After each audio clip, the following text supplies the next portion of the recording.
The first step is authenticating your certificate of live birth or your birth certificate.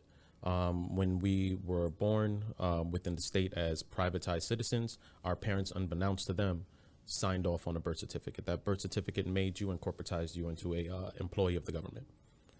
Okay. So that's what binds you to the laws. Precisely. So once you've informed the government by way of authentication that you are in your correct mind and persona, they call it persona sui juris, I believe, that you're inhabiting your right mind and that you are in the majority and no longer within the minority.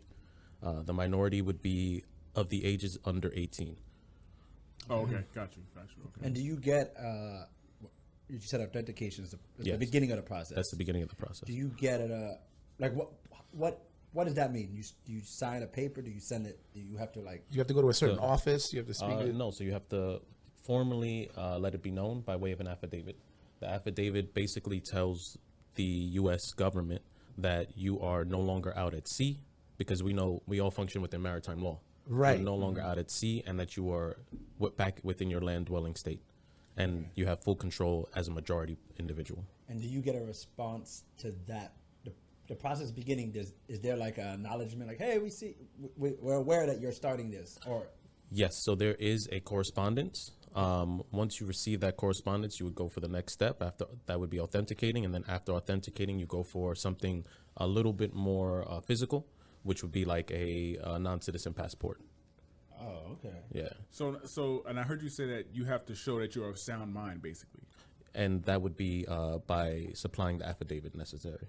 So it's just you signing that you are of sound mind? It's not just signing; it's making a complete statement. Right. That lets the powers that be understand that you are within your majority state.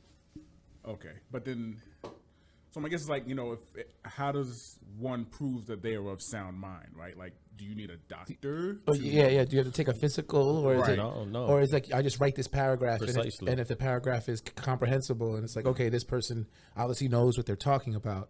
That's what justifies it, Yes. right? Wow. Yes. 'Cause I've had clients who are 730 and who write well and are functioning, and you would think that was written by a regular, a person of sound mind. And so what department are you reporting to with that kind of document? Like who is the one deciding you're of sound mind? So you can do it on 3 levels. I'm doing it on a more of a superficial level, which is the state level. Okay. So you essentially file with the Department of State. The Department of State is in control of distributing the informations to more national levels. Then it is up to you to file with the federal level. It's also up to you to file with your individual state, because states are synonymous with countries, and each individual country or state operates by its own detail. Okay, and those are all different departments and different groups of people that you have to submit all the they don't make it easy. Yeah, well, I wouldn't imagine so. Sure, yeah. And there's really a reason why, because once you opt out of being a 14th Amendment citizen, there is no actual mandate that requires you to pay taxes.